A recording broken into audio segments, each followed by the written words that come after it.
Alhamdulillah, Assalamu alaikum wa rahmatullah wa barakatuh. Alhamdulillah, what a beautiful day, mashallah, here in my city of Coventry, based in the West Midlands, located in the UK, mashallah. Brothers and sisters, we've got a very interesting topic today, and it's, to be honest, it is a very serious topic. But before we go into the topic, I just want to say a big thank you to my sponsor, as you can see below here, Bearbeard.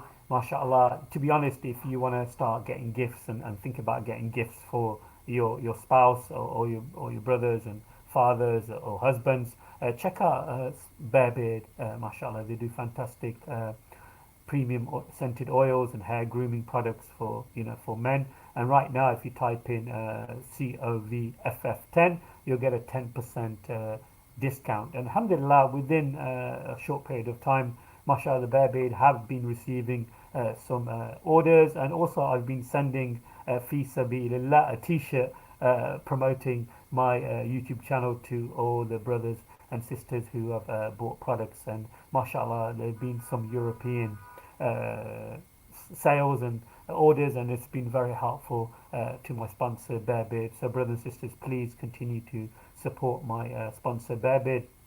But today's topic, brothers and sisters, is a very serious topic, and I think it has to be discussed. And mashallah, I've got brother Mustafa joining me right now to discuss this topic, war and men. Brother Mustafa, assalamu alaikum wa rahmatullah wa barakatuh. Brother, nice to have you. Wa alaikum salam wa rahmatullahi wa barakatuh. Greetings to you, Brother Muhammad, and greetings to everybody in the audience. Inshallah, wishing everybody, inshallah, a preemptive Ramadan Kareem as well, which is fast approaching. So, inshallah, we all benefit from the month at hand, and we make as much effort in the path of Allah as possible and better ourselves, of course, the one who is speaking, and inshallah, for everyone who is listening as well.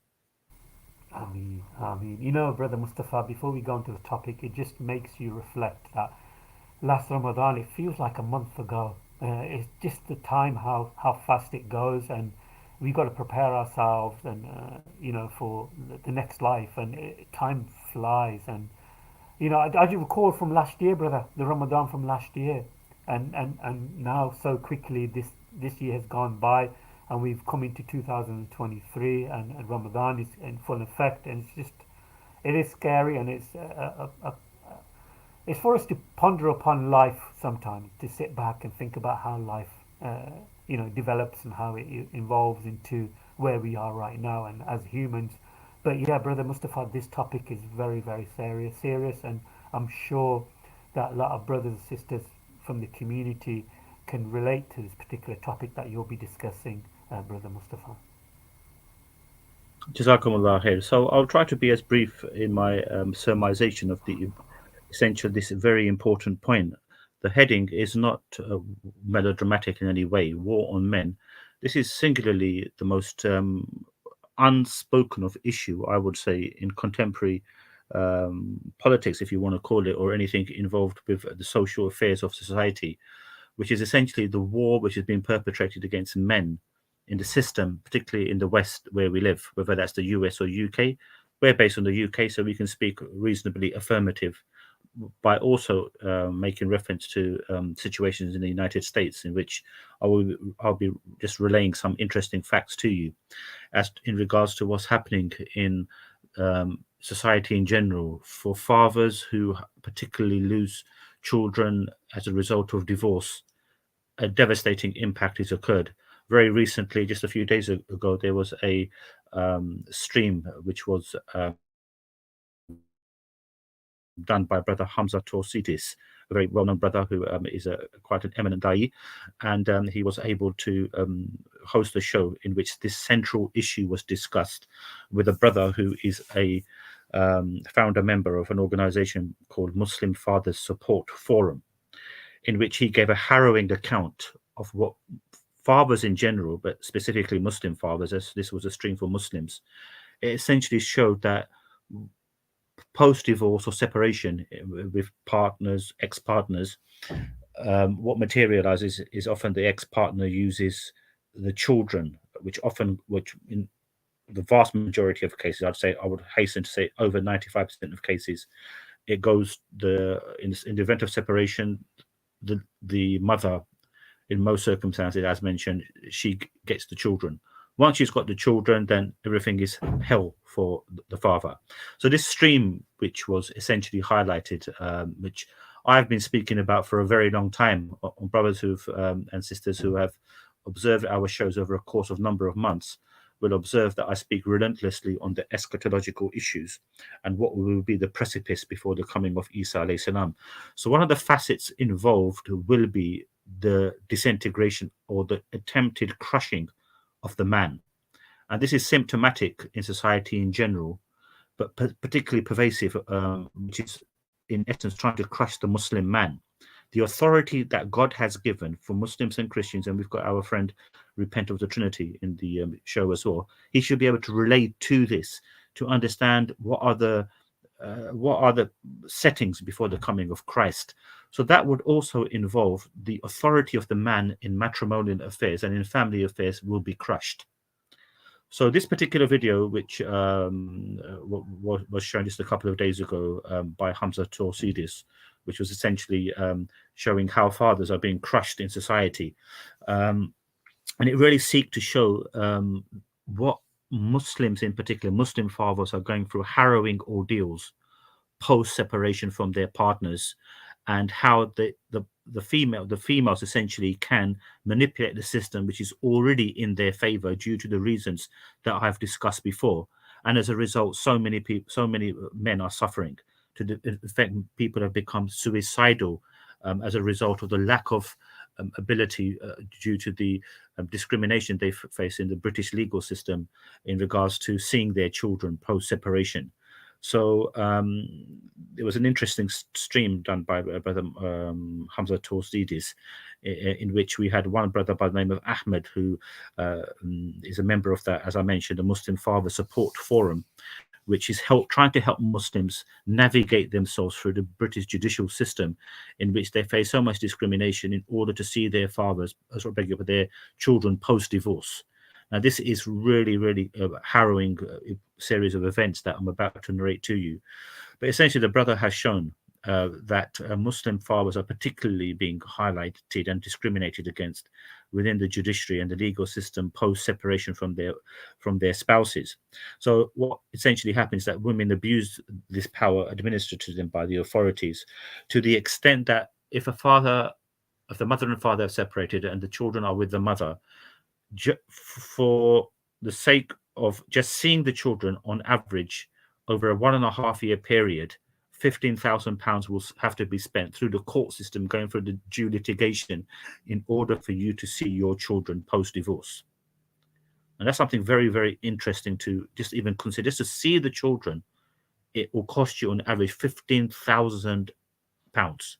Just think about that. So the brother, in essence, Ahmed, his name was, he was speaking of figures in 2020, new and interesting figures, which reported that 700,000 men have reported to the police domestic abuse of some form or another over the year 2020. And that's a mind-boggling fact. And what the real figure is, it defies thinking, because these are just reported cases. Generally speaking, men who are suffering abuse within domestic situations, they will be loathed to speak about such issues for fear that their children will be taken away by the authorities. The female who is a perpetrator, according to this brother, 97% of the cases that he has undertaken as he helps Muslim men to try to go through the system to see their children, 97% of the perpetrators in these domestic affairs are women, and he's backed that out by sound evidence as well. Now, in this system, in effect, the father then becomes absolutely replete, and they often stay around and are living in toxic relationships because of the fear that the children will be taken away from them, and then the mother, in essence, will have the dominating effect. Another absolutely unbelievable statistic, which was mind-blowing, Brother Mohammed, and to everybody in the audience, was that 12 men a day are dying through suicide in the UK alone. These suicides are related to the domestic issues that they are encountering, the feeling of helplessness, the feeling of being subjugated and tormented by their female partners. Now, when we've got organizations on social media which are openly calling for the killing of men, but Mohammed is fully aware of this, openly calling for the killing of men, yet no type of legal action or criminal action is taken about against such organizations, you can imagine the power that is being set to, for that women can dominate men. I've already given a great example of it in a divorce in this country, in the UK. In the event that you've got children all under the age of 18, just say, for example, that they're aged 12, 10, and 8, in 95% of the cases, the woman will get the children. Even if both parents, both the mother and the father, they are doing similar type of paid work, share co-responsibility in looking after the children. For example, one day one parent will pick up the child, the other day the other parent will pick up the child. One day one parent will cook, the other day the other parent will cook. So it's all equally shared. But in the event of a divorce, by proxy, the courts will give in the event of a divorce, the courts will give the custody of the children to the mother. Now, once they've got the custody, it's rub your hands time, and it's total mayhem for the father. So, the whole system in place is gearing up to that. So in the event of a divorce, then the father loses everything, not just the property and the assets, which is often in the case up to over and beyond 90%, because once the woman has the children with her, she's automatically given majority of the assets post divorce. So where that leaves the husband is just just open for everyone. And on top of that, not then being able to see their children. The family court system here is very, very esoteric. It's not open. There's lots of machinations which go on in the background, implemented by social workers, by lawyers, because the system has been infiltrated by the anti-God system, which is determined to crush men based upon authentic understandings within our Quranic narrative, and which I've mentioned many times in the past. Those who have listened, the Quran is very explicit at the head of that the believing women are devoted to Allah and by proxy to their husbands. Same thing you can find in the Bible, that the head of woman is man, the head of man is Christ, the head of Christ is God. This is intolerable to those secret societies who are representatives of Satan, who are seeking to turn this upside down.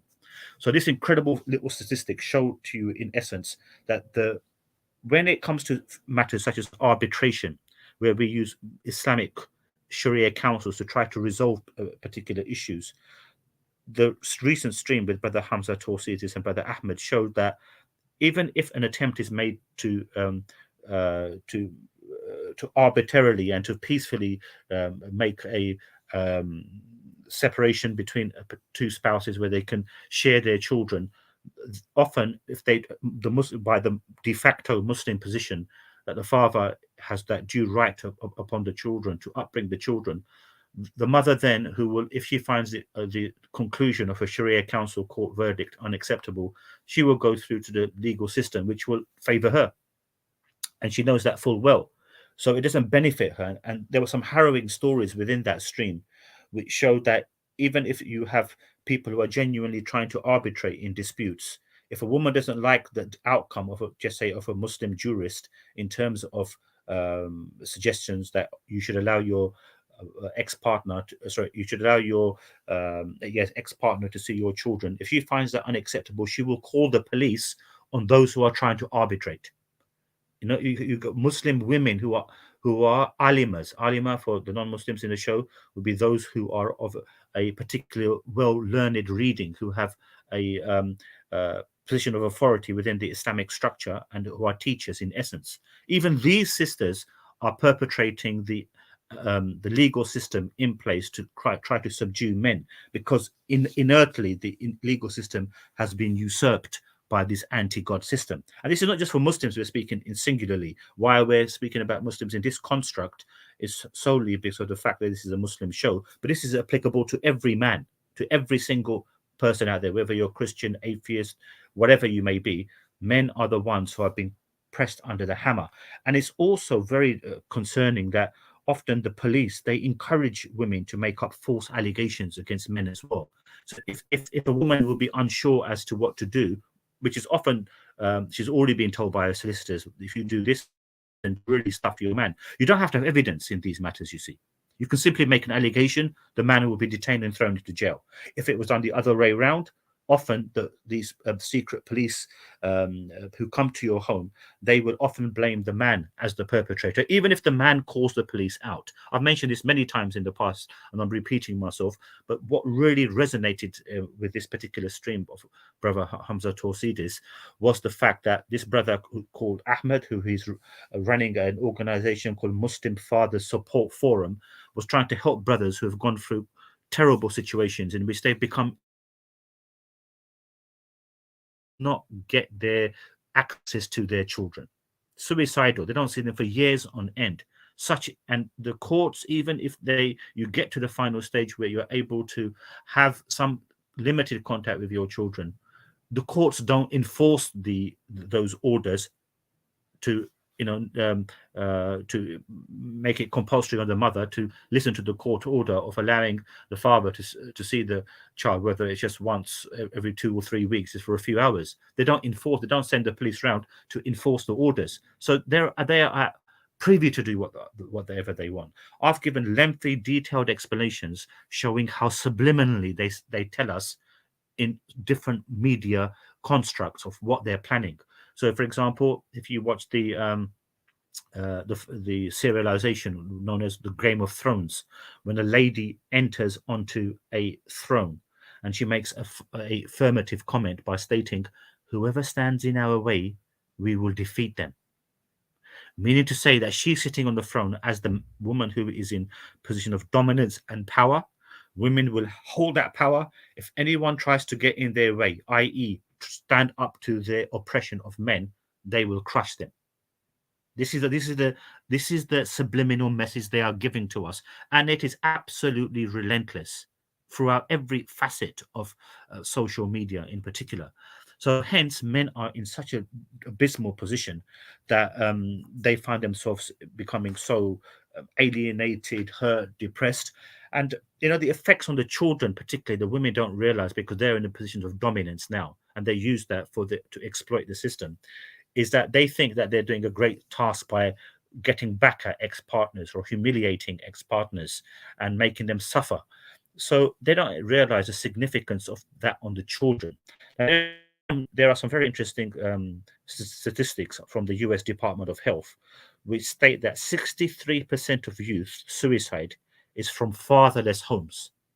That's in the US. We can speak about the US confidently because the system is very much similar to our system in terms of the methodologies, the legal system, the social system, the political system, the economic system. It all intermingles in essence. Okay, that's one stat thrown at you. Just to repeat that, 63% of youth suicide is from fatherless homes in the US. 90% of homeless or fatherless kids who run away from home, they are often those who don't have any contact with their fathers. 90%. An unbelievable statistic.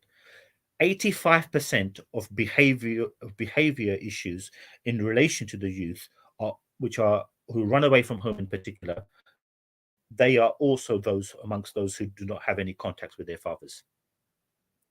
80% of rapes come from who are the perpetrators of rape in the US. They have come from fatherless homes. Just consider that 80% of rape cases in the US, those who are convicted, they have come from fatherless homes. 71% of school dropouts come from fatherless homes in the US. So what it essentially is to show to the women, particularly Muslim women, non-Muslim women, that if you think you are getting your own back at your husband because the system, or your ex-husband or ex-partner, because the system is going to support you and propel you and give you everything that you want to such an extent that you can make concoction against a man, do whatever you want and humiliate him and crush him, the fact is your children will be those who suffer in the long run based upon those statistics which are thrown out to you. In the UK, in the Prison Reform Trust of 2013, it stated that 76% of young men in jail have absent fathers.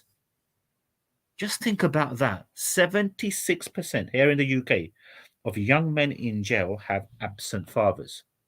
So the legal system is really, in a mire. But now thing is with the discussion in Brother Hamza source to show, they didn't seek to highlight for whatever given reasons to them who are the perpetrators behind it, who are the people who are doing it, which I've been elaborating for a long, long, long, long time. You see, on who these people are.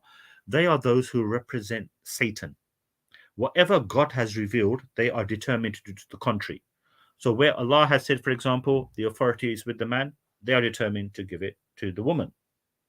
Where Allah has said, for example, things such as LGBTQ is unacceptable, they are determined to propel those entities. Atheism, which is spreading like wildfire, is the de facto position now in society in general. Anyone who goes against the system, they will be set aside. And these are the elements of the antichrist system which are in place because this is the hindsight in the show. So greetings to her. So you've got to understand this that we have our eschatology, our end time scenarios tell us what will be the setting before Jesus comes, you see. So these will be the settings. So whatever God has revealed, they're determined to do to the contrary.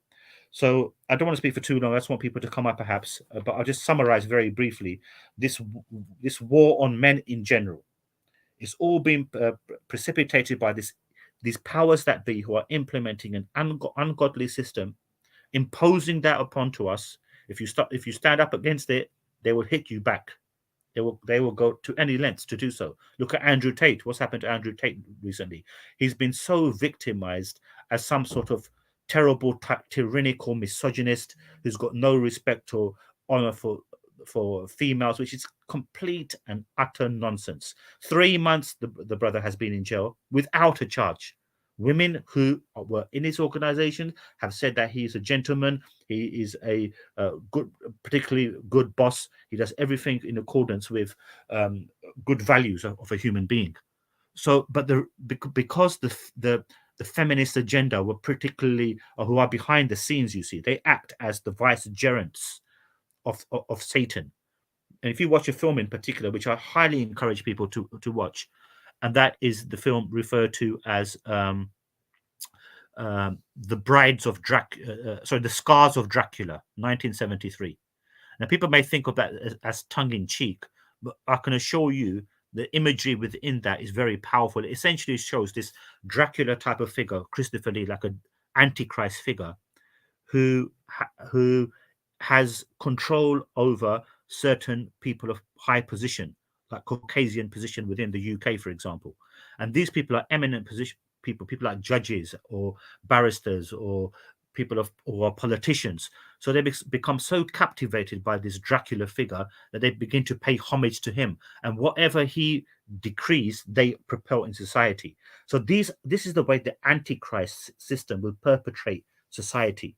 It will infiltrate society to those people in dominance and power, and giving them the pretext, therefore, to spread these anti-God elements within society. This is what's happening. And they do that through seances, through magical circles. This is all true. This you have to study this in depth, which I've spoken about on so many issues. But to wrap things up very briefly, because I said to Brother Muhammad, I'll be as bit quick as I can. It's just to show that the system in place has really tried to crush men, and those statistics which are rattled off to you really show that Muslim men in particular, they're really in for the high jump. The system is deadly against them, and this is something that needs to be really highlighted and propelled in society in general. Barakallah fikum, brother. I really appreciate that. It's very, very powerful. Subhanallah. The statistics that you mentioned is quite shocking. To be honest, brother, there are so many brothers going through this, and they go through silence. They don't want to mention it because might make them feel lesser of a man and so forth. But men need to come up and talk about it because subhanallah, as you mentioned regarding suicide, I think there's so many situations where brothers who can't access their children, they fall into so much horrible and difficult situations. There are stories of brothers, selling their house and so forth, so they can get the financial support to actually fund themselves to go through the court system, and just to be able to see their children. It's very sad, and the facts and figures of men committing suicide due to this situation, whereas the woman will not let the ex-husband or ex-partner see the children.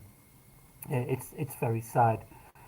It's very costly also. It's very stressful, but at the same time, this is I feel that this is what this so-called feminism movement is pushing for, and but they don't see, unfortunately, maybe they do see, and maybe they want this thing to happen, that men feel weak, demoralized, just it's just so bad. So subhanallah, brothers and sisters, I have put the chat in the sorry, I have put the link in the chat. Feel free to come on and share some stories. But we're not pointing fingers at saying that the sisters are all like this and so forth. No, we're not saying that.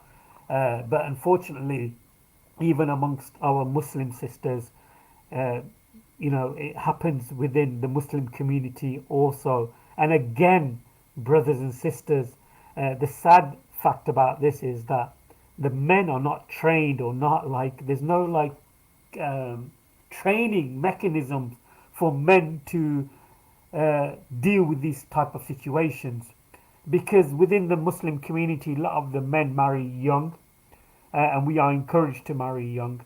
But the sad thing is that when these type of situations occur, the man finds it very difficult to deal with, and it can be a very lonesome uh, lonesome thought process for a man to deal with, and it can overwhelm him. And like you mentioned, Brother Mustafa, it can lead to, unfortunately, suicide.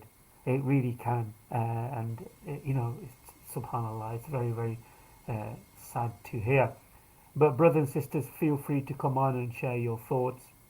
I definitely want to reach out to the organization that Brother Mustafa mentioned, even to Brother Hamza, to get him on and share his thoughts. And we need to promote this, definitely need to push this forward.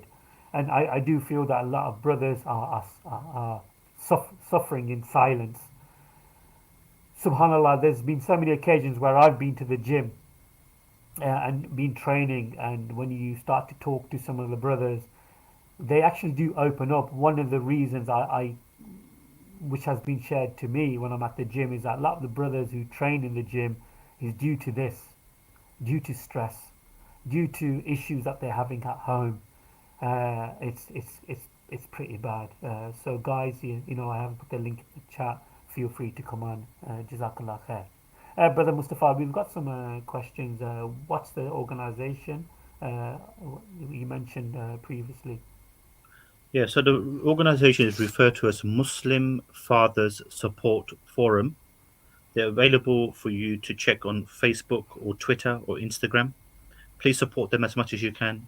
Any donations or any activity on their behalf will be most appreciated. Which leads me on to the other point as well, where our dear brother Muhammad here is building, inshallah, a masjid in Ethiopia. So he's, mashallah, requesting some form of donation, whatever you can give in the path of Allah, for the sake of this noble cause to build a masjid in Ethiopia, which, although is predominantly Christian, does have a healthy minority of Muslims. So if you can contribute towards that, our dear brother Muhammad will be posting the link. That will be most advantageous. Whatever you do in terms of donation, he can also match that donation, as far as he's made me aware. Correct me if I'm wrong, Yeah, brother. yeah, absolutely. So basically, when you make a donation, YouTube normally takes a percentage out of it. What I'm willing to do is actually that percentage that's taken off, I'm willing to uh, put my share into that, so it matches the actual donation that you give. For example, if you donate £1.70, for example, YouTube will take like 20p or 50p off that donation. I'm willing to pay that part where the percentage has been taken off.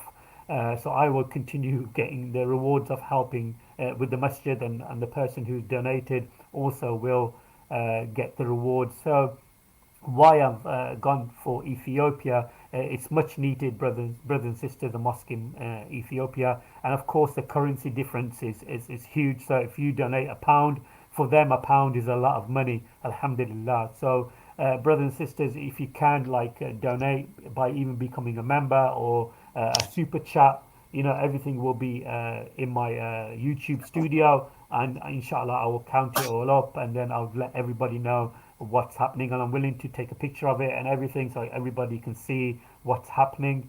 So inshallah, it's a month of Ramadan, and it's it will be beautiful if brothers and sisters even can donate £1 or a cup of coffee. How much is a cup of coffee? £1.50, £2. Just donate £1, whatever you can. Inshallah ta'ala, that'd be very, very helpful.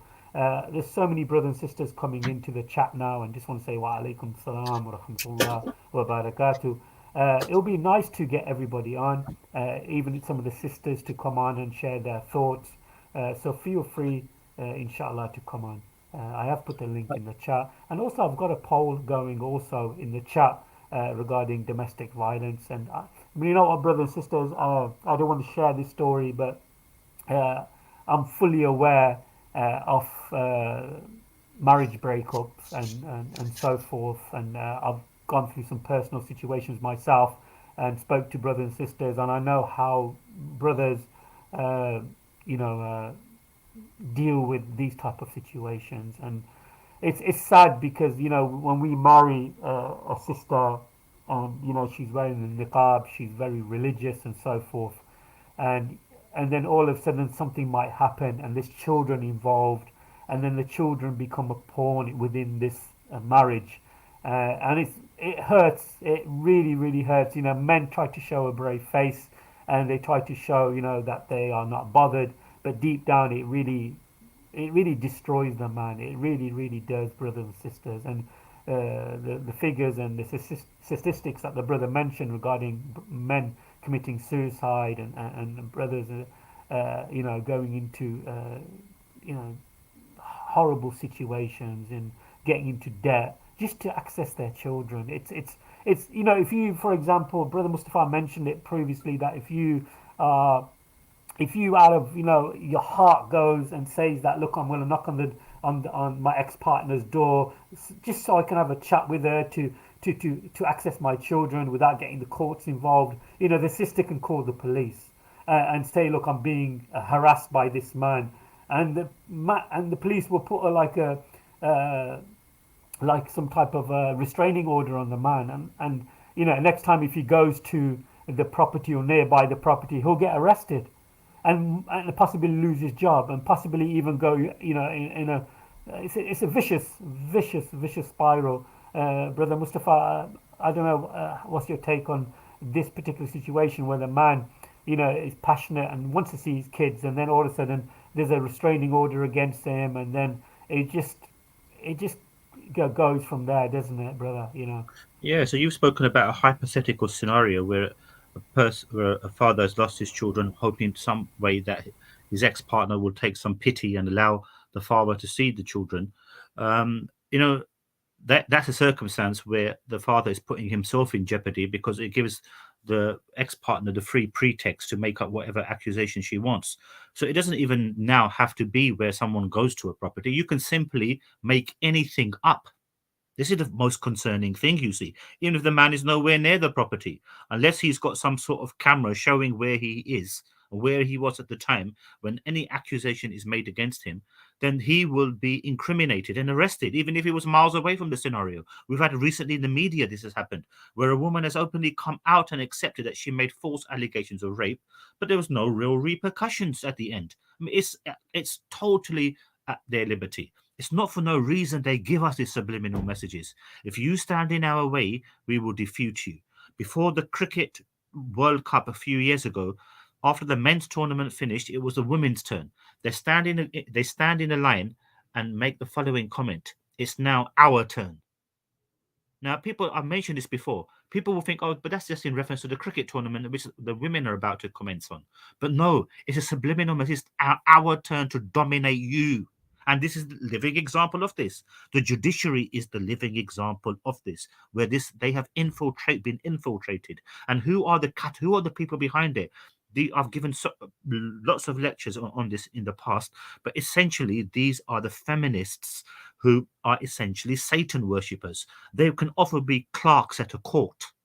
Okay, clerks at a court who are female. They're the ones who run the administering side of a case, which is very important. Although we say that the judges and the solicitors are the main people, they run the day-to-day activity, the secretaries and the clerks. So after a hard day's work, for just say for example chambers in central London, they then invite lawyers, barristers, people, judges, people of a high disposition to unwind, to relax, and then they offer them certain things which really makes this person of a high position, like a judge or a barrister, be curious as to what entertainment do they want to show us.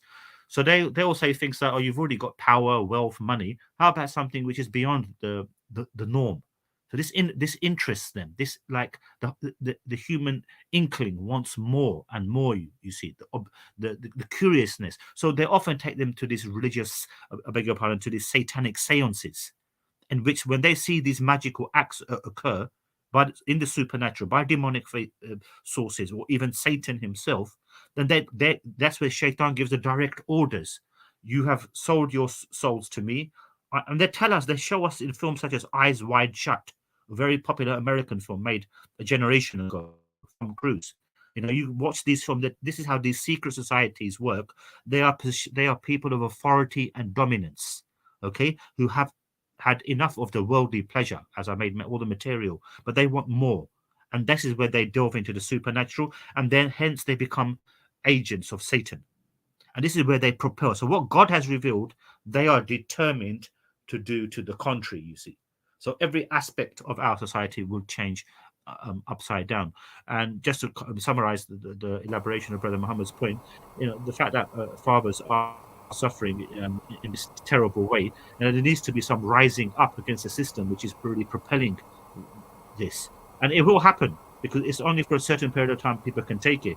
Usually Muslims would be quite introverted in terms of not really delving into issues which would be in the realm of politics. But because this has now directly affected them, they can join organizations such as Fathers for Justice or Family Needs Fathers. But it more so apt, as this is a Muslim show, it would be appropriate for them to join this Muslim forum. You know what the funny thing is, Akhi, and it's sad, because this COVID kicked in, and now they kind of like tried to limit protesting because of the COVID laws. They rushed these COVID laws in, so no more than 4 people can gather and so forth. And now this is in stone now. So this is why you don't see many demonstrations taking place here in the UK. There is a huge financial loss here in the UK. People are losing homes. People can't afford to pay the bills and so forth. Have you seen any protests? There is a war going on right now in Ukraine and so forth, and many places around the world. I think it was the 20th anniversary of the Iraq invasion, the illegal invasion of Iraq, where millions of people had died due to some bogus claim regarding weapons of mass destructions. Unfortunately, our memories are very, very limited, and we are very short. Have you seen any demonstrations? People are not willing to demonstrate anymore. Where is everybody? And so forth. And it's sad, brother. When you hear this, where men are suffering in silence, and the woman is given, for example, the woman is given a home, and also, brothers and sisters, child maintenance. The man has to pay child maintenance. 25% of his income has to go towards his ex-partner and children. And to be honest, men have not got an issue of paying the money for up until the child is 16. But if the child goes into further education, it goes up to even 18 and 21. So think about this, brothers and sisters. If you cannot have access to your children, but then you have to pay your child maintenance for the child, it just breaks you completely. It really does. And then overall, you got your bills to pay. And then if you are in another relationship, or if you decide to get married again, you've still got to maintain that household, and also maintain any children that you might have in the future. So it is basically a losing battle for a brother or to kind of like financially be able to support himself in the future. But what's your take on that, brother Mustafa? Yeah, absolutely. Of course, the financial burden on a father who may not be earning that much, enough to feed himself and perhaps wherever he may be.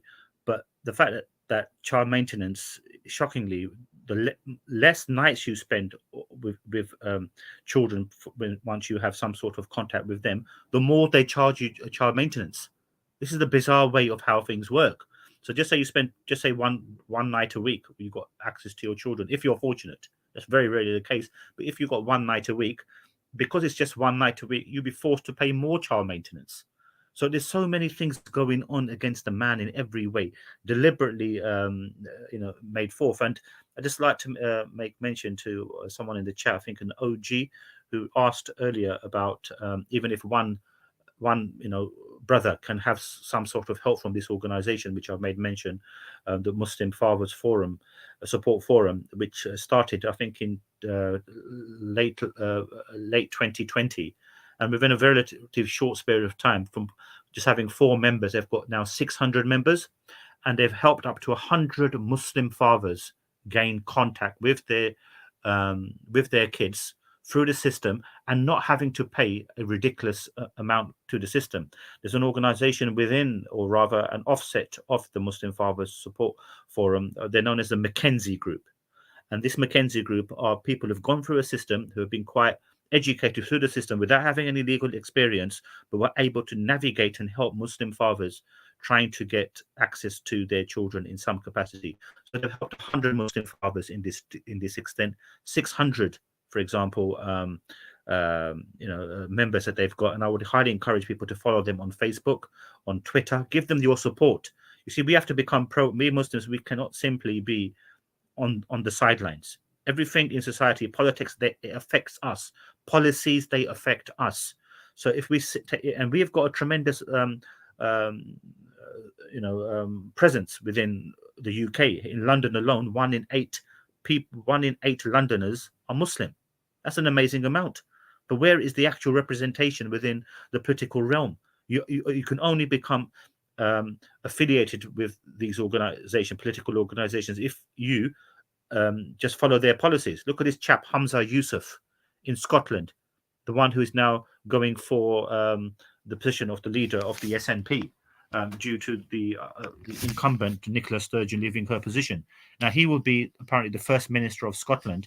And recently, and I've mentioned this on the previous show, recently he made a shocking statement that he feels that the LGBT community should be totally inclusive within every avenue of society, and fully their rights should be supported, when the opposition to him, a lady by the name of Kate Forbes, a Christian, she stood up and said, no, my sentiments are that we have to maintain a family structure, and essentially she's against It's LGBT. shocking, isn't it? It's shocking where it's not, bro. This is the issue. It's not shocking because I've been drumming on forever and ever and ever that there needs to be a Muslim Christian unity. Our hadiths make mention there will be. If a Christian, a lady who holds on to those traditional Christian values, comes up knowing the backlash she will get, but still standing up for her position, I salute that lady. I give her my absolute salutation to her. So people that are listening on in the audience who are non-Muslim, they must realize this affects each and every one of us. So it's similarly vice versa. If a man was to, in those limited circumstances, gain access, or rather have custody of the child, and he deters the children from seeing the mother, that is also an oppression beyond comprehension, because of the affiliation that a child has to his parents, it cannot be matched. So hence, we need to realize this.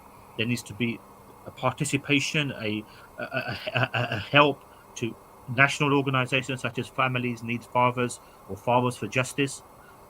Some people are of the opinion that even this feminist movement, they even infiltrate these organizations to see which people are making activities against their policies, you see, whilst they themselves observe everything. So, but we need to be active on this board. Now, like I said, with this brother Ahmed, who is from the Muslims Father Support Forum, I would again just check him out on Facebook or Instagram or on Twitter. Give him your support. Give him your donations. They need help. Just imagine an organization will be in place with funding from whoever's concerned, whoever feels passionate about this subject. With this Ramadan approach, and I would highly encourage people to donate generously to their organization. Donate generously. Give as much as you can. This will then build up a portfolio of funds for them to use to help those unfortunate male victims where they're unable to see their children. This is a really, really tantamount and noble cause to give towards. And I would highly encourage people in the audience to do. I know there are a number of people in the audience. I won't name their names. They're free giving people. Not even meeting me before, they have contributed to organizations that I've suggested to them. There's one sister in the chat, particularly, who is very open hearted, and I know her well. And I would encourage people again to take this step of donating towards these organizations, which can then help in rectifying this oppression. And the reward will be from your creator, of course. Brother Mustafa, mashallah, you really hit the nail on the head. It's very profound and it's very disturbing when you hear stories. Uh, After listening to that particular podcast with Hamza and the other brothers, mashallah, it was very shocking. Not shocking, to be honest, because I have heard it before. But I didn't know it is that widespread, especially within the Muslim community, because coming from a Muslim background, you don't expect this within the family, the Muslim family structure, but it's quite rampant among the Muslim communities that relationships break up, and then children are used as like pawns in a game of chess or checkers or something, and the children are used as tools to break the father, and it's just very, very sad, that we do this and the sisters do this. And what makes it worse sometimes, if the ex-partner has found out that the ex-husband has married again, and that even drives the sister even more into madness, whereas the, the connection between the children is completely lost, and the chain and the link is broken completely. And I do hear of stories where sisters have actually recorded their partners talk, and then that is shown as evidence against the man in a court of law. Have you heard of that one, brother Mustafa? Yeah, I mean, within that podcast with Brother Hamza, there was a shocking incident whereby a sister, an Alima sister, used certain evidence that she brought forward in the court to state that her husband would make their children recite the Quran loudly in the month of Ramadan. And she brought that as evidence of manipulation and coercion and subjugation by the father. This is a Muslim woman doing it. So that there the man is trying to teach good moral etiquettes, good moral responsibility in accordance with the reading of the Quran, and bettering the children's behavior and mentality and focusing on their creator. And what do we have? We have women who are trying to use that against them for the purpose of just getting back at their partners. So Mm. you're free. Women are free to make up whatever they want because the system is in place, run by social workers, particularly who are always female. Social workers are nearly always female. They are feminists and they are rabidly against men. Mm. They may have had experiential situations in their life which make them go into this profession, and hence it makes them very much inclined to get at men. And because now they've infiltrated the political system, I used to give a classic, beautiful example. We used to have the Secretary of State equivalent to the Home Secretary. So I've used the term Secretary of State for people listening on in our audience from the US. So you'd have the Home Secretary equivalent to the Secretary of State, who was a lady called Priti Patel, a rabid, staunch Hindu feminist, who, in conjunction with Cressida Dick, the head of the Metropolitan Police, who is of a same-sex disposition, then they would so the political factor by Priti Patel. So she would look after the political side of things. The enforcers would be the police, run by this again rabid feminist anti-man Cressida Dick, and then it goes through to the lower levels of the police where they set orders where if a man makes a claim against a woman that she's abusing him, they will turn that upside down to make it appear that the man is the perpetrator. So men are even frightful to call the police lest it's turned on them. And at the same junction, what happens? The social workers, they're female, so social workers get involved when kids are for example, just say a man calls out the police in regards to a domestic incident where the wife is being abusive or violent. Then what will happen is that the children then will be taken away in lots of circumstances. So the man is very reluctant to do so.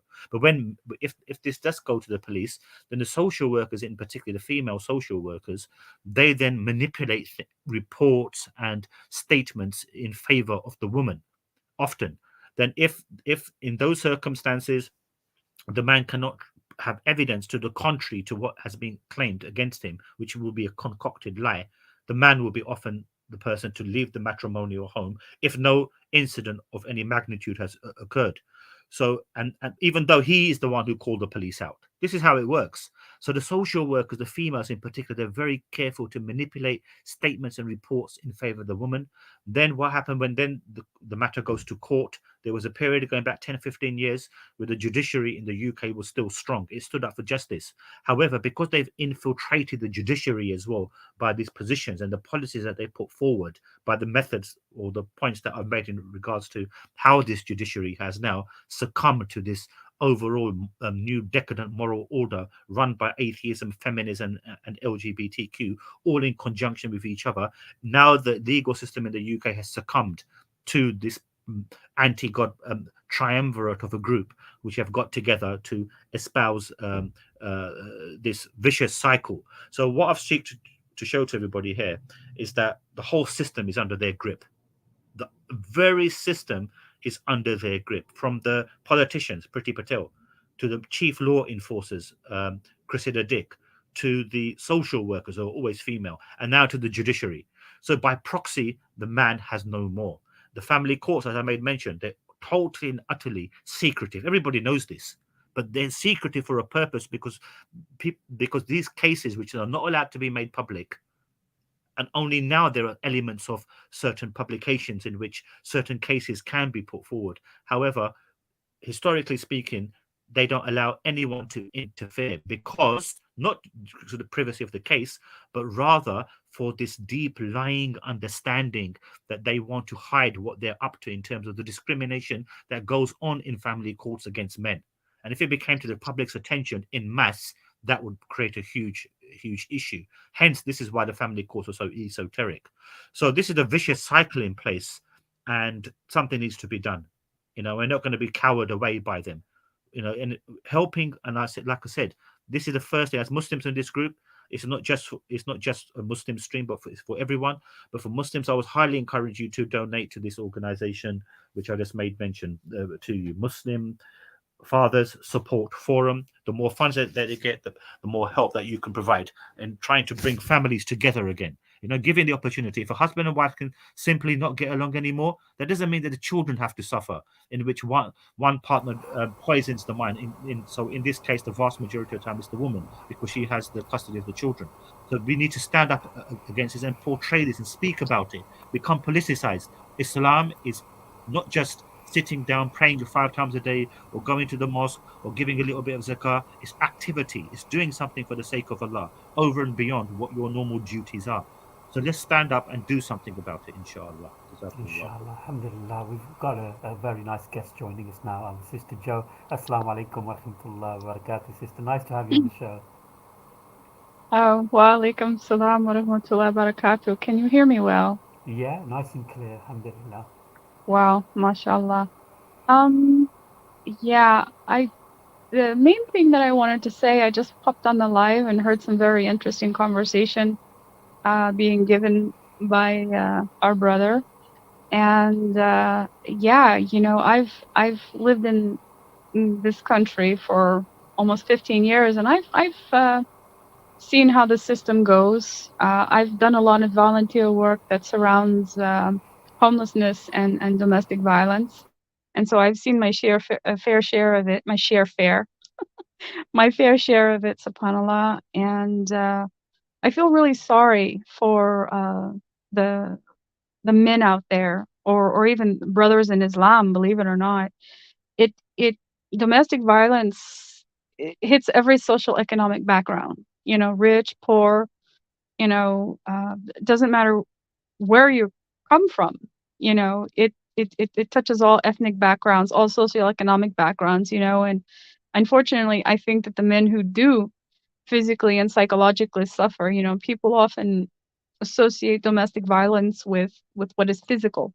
The physical is sometimes unseen, but mental is really the biggest picture here that goes unseen and untalked about. I mean, a man himself admitting that he's going through or has experienced stuff usually hides within, say, drinking or uh, in seclusion or gambling or a vice, regardless of what religious background he may be attached to. And it's sad, because when a man is living in this situation or enduring these things, regardless of whether it's from a spouse or peers or parents or a group living situation, that if he was to go forward and complain about it or to seek help for it, then he would feel belittled and emasculated in some way, shape, or form. And that only contributes to the downfall of the system, the failure of the system, not offering enough resources to men out there who are in need of help, who deserve the help, who are denied the help, often because it's mostly built in favor of the woman, and because it is a majority would say that it is the woman that suffers from domestic violence typically. But it should, we should come together as a society and remove that stereotype that it not only happens to women and children, but it happens to also men too. They have equal rights to be advocated for, their life, their upstanding citizens in their community, as upstanding citizens in the community, as fathers, as caregivers, as human beings, and I really hope that in my lifetime I'm able to see such a thing. I know here in the Netherlands they have a domestic violence shelter for women and for men. And it's a pretty extensive program. Once you get into the system, they give you like a psychiatric analysis, they give you a caseworker, um, based upon what your situation and your needs and circumstances are. They'll walk you through the system, and they'll get you the resources and the help that you need. And each person, based upon their situation, gets per week so many hours per case. And it works, and they give you this caseworker until you're actually up and on your feet for a set amount of time, and each circumstance is different, and this is for women as well as men. But unfortunately, now whenever a woman goes into the system, her children usually remain with her while she's in the system, awaiting housing and placement. The housing and placement here for women is pretty long, but it's equally difficult for men. But unfortunately, the men, they don't get to have their children with them in the facility that they're staying in, whether it's a small dorm room or a studio room or a shared accommodation with another male. It's just theirs, so they have to visit their children, outside the facility, even if their ex-partner or ex-wife or what have you, the situation, the relationship situation is labeled. They often go longer periods of time without seeing their own children, which is sad. I have somebody that's very close to me who went through that, and I actually took the situation upon myself, and I allowed that person to come into my home, to use my home, to facilitate my home, so that they could see their children. And I slept in the other room with my daughter, because my daughter and his daughter, they were roommates, or sorry, they were ballet classmates. And the hikmah from Allah will uh, bless this situation a few months later, because that man, subhanallah, took his shahada, and married me and gave me a little girl. So, that's a little personal detail, but hopefully that'll inspire some brothers and sisters out there to maybe look at the situation differently, you know? And his kids, they still come around me and asking me questions about Islam. Alhamdulillah. So at least the seed is planted there. And if you know something is going on, brothers and sisters, when there's a man out there, doesn't matter, male or female, be there for one another, be kind to one another, give support, get the help, do what you can, and if you can't, find somebody who will and knows. That's my 2 cents on the table, brothers and sisters. And like the brother was just kindly talking about earlier, stand up and make a difference if you can. And if you don't, support to the third degree the best you can, because men are good men out there who are trying to be productive and good fathers in society, as well as faithful men of religion, and most certainly within our Islamic family, within our ummah. And again, that's my 2 cents on the table. I love you all for the sake of Allah, and if there's anything else I can say this evening, inshallah khair. If I said something right, alhamdulillah. If I said something, then it was out of my own ignorance. Assalamu alaikum wa Jazakallah khair. rahmatullahi wa barakatuh. Feel free to stay on the panel. Your valuable Okay. information that you shared with us, and I really appreciate you even talking about some of your personal situation. But here in the UK, before I ask Mustafa to share his thoughts, we have like contact centres where arrangements are made for the man to actually go and visit his children, and all of that is observed and recorded. And then information is gathered from that contact with his children and then shared with the courts.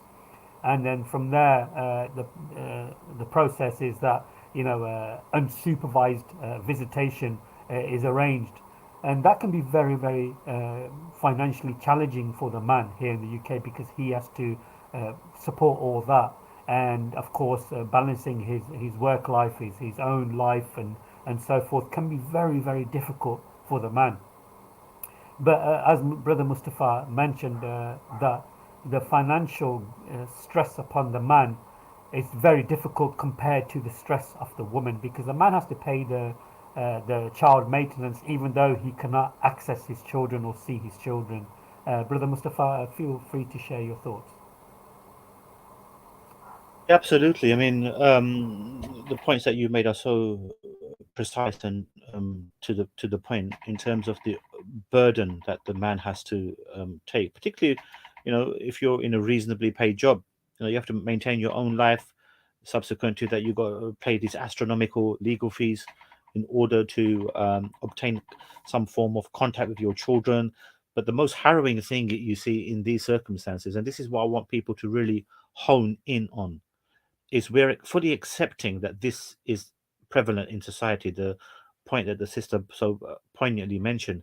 However, we also need to be aware as to who are the perpetrators behind this. So, at the risk of not me repeating myself, I've given a quite a elongated understanding of how the system is working. You see, and how I've interacted this point in terms of the eschatological points of the end time scenarios that we as Muslims and Christians are fully anticipating in the return of Isa alayhi salam, the system of the anti-God system, which will be prevalent before these future events which are to occur, which are now really propelling itself. In some levels, it's been done esoterically. Other levels, it's being done right to your face. So we've all discussed there is this issue at hand. My fundamental point is to address who are the perpetrators of this. Who are they?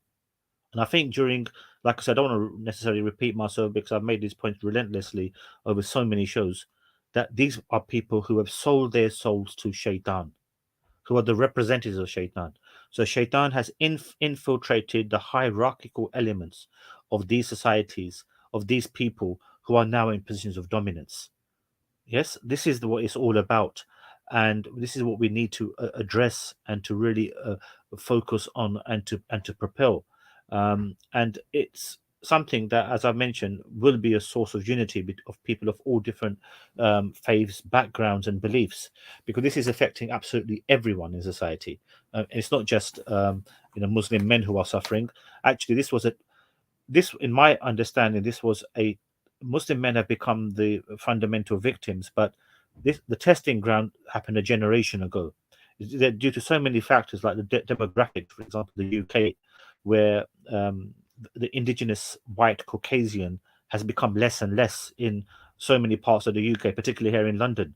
When I was growing up, the majority of people were white Caucasian, with a reasonable minority of people from Southeast Asia and the Afro Caribbean communities. But now, the majority of people in the areas around London, you don't even see an English person's face in sight due to so many demographic reasons. So, as a result of this, they were the initial pawns, or the where they introduced these particular laws in reference to elevating the position of women over and beyond men, you see, so that women not just get their due right, which is inherently a right bestowed to them upon them by Allah, but rather the whole system in place now is to supersede men, you see, and to crush men. That's what it's not about fairness, equality. It's about crushing men. And this is augmented. Our hadiths make it crystal clear that the majority of the inhabitants of the hellfire will be women. And when the Prophet Muhammad, upon whom be peace, was asked, why is this the case? And he was told, because they are ungrateful to their husbands. So the people who are the plotters, this is why they're elevating the women. So they go against what Allah has revealed, to the end that it will be to their detriment. However, for their short-term gain, they will be in authority and dominance. Okay, this is what it's all about. They read our hadiths inside and they know better than us, and they plot and plan according to that. And this is a part of their plotting and planning, you see. So whatever Allah has revealed, we are going to do to the contrary. Allah has given the right upon the man. We are going to propel that and give it to the woman. So what happens in these circumstances, due to the figures that are rattled off, women think now they're in positions of dominance. They know full well they can abuse the system, which is absolutely in their favor due to those elements which I've mentioned. And by this, it leads to this total destruction, indeed, of the family. You see, the next True. stepping stone is the destruction of the family. And I rattled off those series of statistics, which probably will not warrant me saying it now, but people can Brother view it again. Mustafa, I'm sorry to cut you off from Yeah, there, no, go for it, bro. because it's you got to think about this process. There actually are some women out there uh, who have relationships with different men, and then they break up. Or actually, women who actually are not even married to the men, and they have like relationships, for example, haram relationships, or non-Muslims having relationship. Non-Muslim women having a relationship with multiple men, for example, and they have a child from each man, and then they claim the child maintenance from each man, and it becomes like an industry, like a business. That woman doesn't need to work anymore because she's getting child maintenance for 3, 4 different men here. And think about the power that she holds now. That this woman has got children from 4 different men, and she's getting child maintenance. 25% of the man's income is going to her now, and she doesn't have to work anymore. And this is how unfair it is, brothers and sisters. And the men want to see their children, but they can't. They can't. It's this very, very disturbing, brothers and sisters. We need to work together, as Brother Mustafa said. And subhanallah. Sorry, Sister Joe, I think you had something to say. Feel free to go on. Yeah, that's also a very very nice segue to what I want to add on to what you're saying, brother. I don't care who you are, brothers or sisters, male, female, you never know when domestic violence will enter into one's family. So take a piece of advice from a loving sister in Islam. Make a list. Take it upon yourself. Whoever you are, make a list of resources, of counselors, of places, safe houses, places that you can go, places that outreach centers, whether it's among your Islamic community that you want to seek help in for domestic violence, among brothers and sisters, or doesn't matter if it's your neighbor, your granddaughter, hashalulillah, your next door, your next door neighbor above you, below you, a colleague at work, at school, at university. It doesn't matter. Make a list of general resources, but then also resources and help, a list of what you can outreach for Muslim brothers and sisters as well. I hope you understand me. I'm not I'm shy, sometimes, but I think you all understand my cognitive thought that I'm trying to convey to you. Make a list of resources, and you never know when you'll be able to help someone, and have that at the ready. Keep it in your glove compartment. Keep it on a by magnet on your refrigerator. Keep a list in your phone, and so you can quickly forward it to person, to someone. Make sure that if you're looking for help and resources online, make sure that you the person you're trying to help knows how to backtrack and to erase their cache and their data history when they're using their search engines, to resource to facilitate resources for their situation. Make sure that they know how to do that, and to completely close out the browser and clear the history. That's very important right there. Don't ever do it on like your own personal computer or an IP. Go to a public library where those things can't necessarily be traced. Go to a cyber shop. I don't know if cyber shops are still around anymore, but maybe you might be able to find one here or there, but or your friend's house, or use public Wi-Fi, and remember to empty out the cache in your phone so that certain information can't be traced back to you if the perpetrator has access to your own mobile phone. Just be sure to cover your tracks. Sister Joe, before we get our new guest on, the problem here in the UK for child maintenance, the government can access your bank account. They can trace it down from your tax code and so forth, and take the money directly from your income. So anything that you earn, the tax here is connected to the child maintenance. So both agencies work together. So, for example, there's a scenario whereas if a man is earning money, he's thinking that, okay, he doesn't have to inform the child maintenance that he's working. But in reality, the tax HMC is working closely with the child maintenance. So they work very closely together. So there's no hiding. So it's very sad that the man has to pay 25% of his income. Absolutely. And then if he wants to marry again in the future, for the up to 16 years, he has to pay his ex-partner child maintenance. And it can be very financially draining because it, as you can understand, it's just very, very sad. If I can say something here, I don't know about the UK, and I guess that's where I should ask a question. Now, here, my understanding is that both parents have a right to see their child, but that child has a right to both parents, regardless of what's going on between mother and father. Both parents should be capable and civil enough to each other to carry on a relationship with the child without having their emotional conflicts reflect that of the child, because that in itself is considered in this country child abuse. So even in the event one partner over the other has more or less income, if one cannot afford to pay child support, then that child still has a right to see mother and father regardless of the ability to pay. Here they generally don't do supervised visitation unless it's been a physical or sexual related crimes against the child. Of course, that's a completely different situation.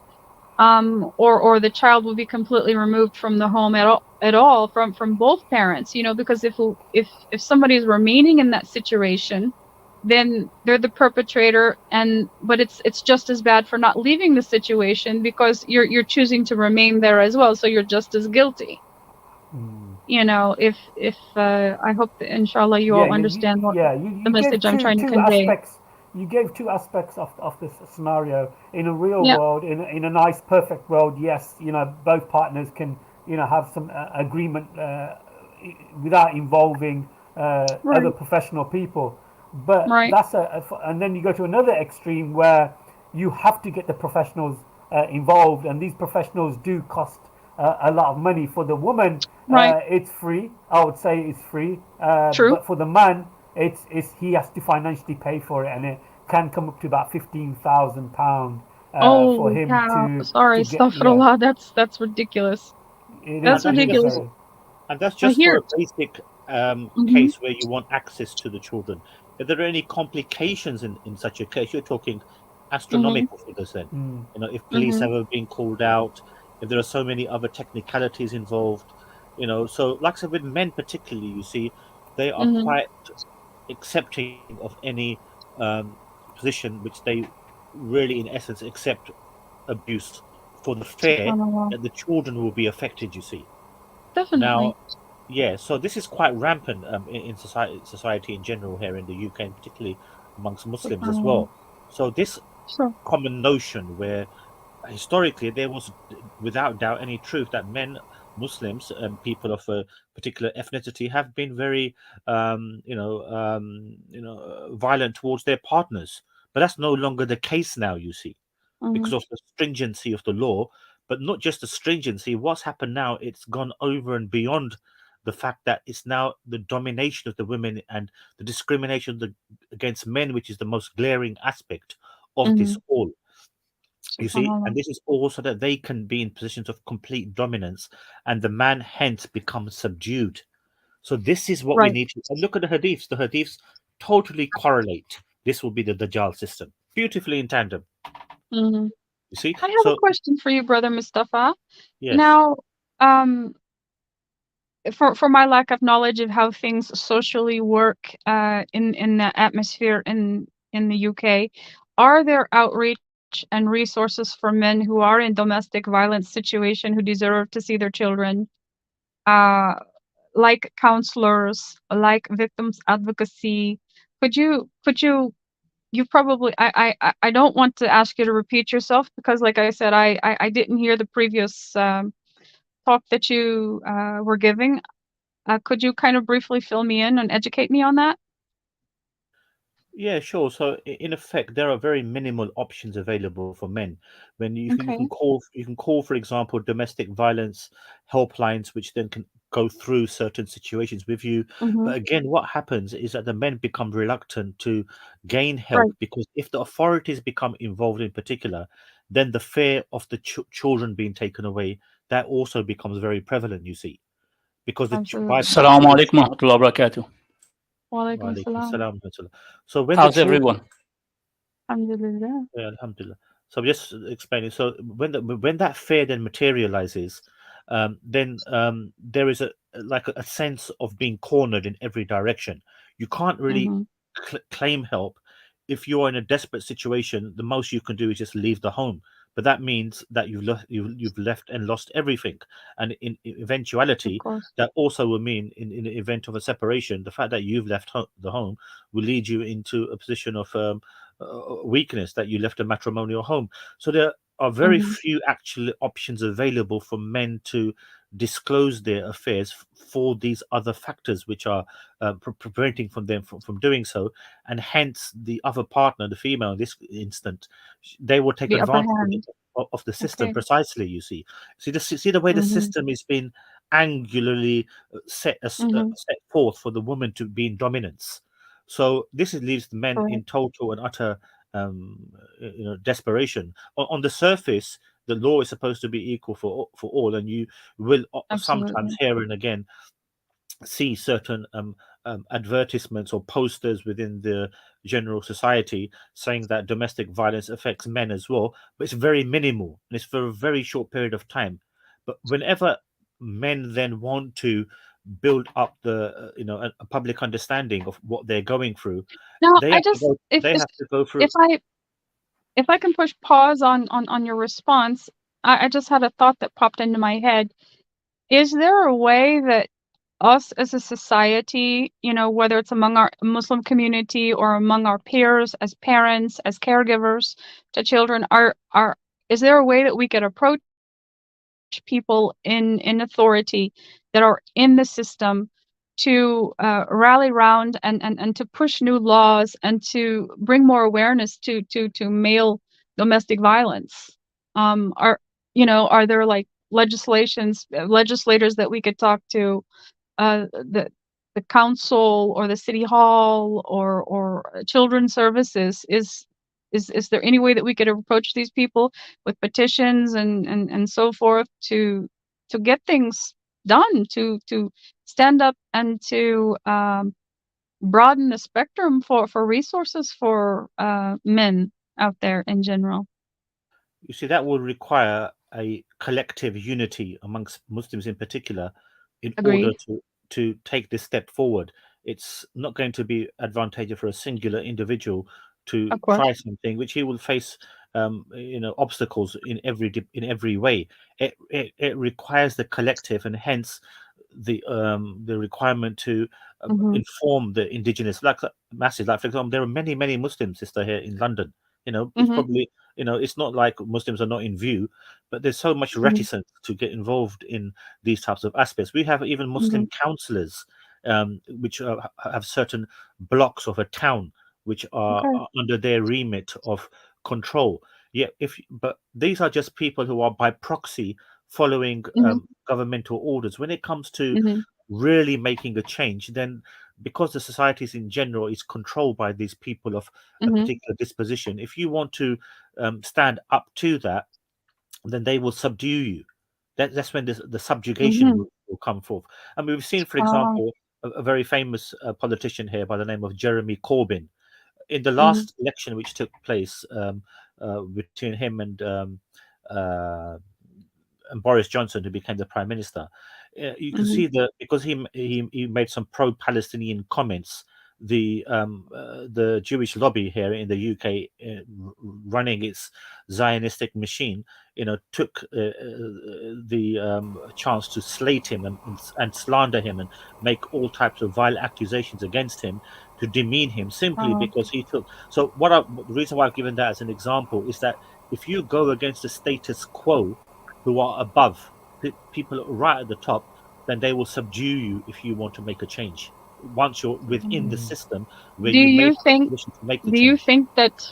think that it's a reasonable goal, or do you think it's more, yeah, obtainable or not obtainable? Can That we can only just be done pause on by that, Brother Mustafa? Can we just pause on that? We got Brother Jamal joining us from O People of Book, and he's based in a different country and a different time zone. MashaAllah. So, if you don't mind, can we just get some words from our brother, O People of the Book? Assalamu alaikum wa rahmatullah, Brother Jamal. Wa alaikum salam wa rahmatullahi wa barakatuh. How's everybody? And I've been offline for a while. I've been missing you, brothers, been missing your programs, Brother Muhammad. I know you got very good stuff going. And when I saw the title today, I said, I must come in and give you brothers salam. I'm back on here now. I've moved to another location. I've got all my stuff set up. I've got all my studio set up. So I will be online, inshallah. And also to wish you all a happy Ramadan, yeah? I mean, Ramadan is just around the corner. This subject is a really good subject, because we know that in America, people like Kevin Samuels was really hitting hard on this. The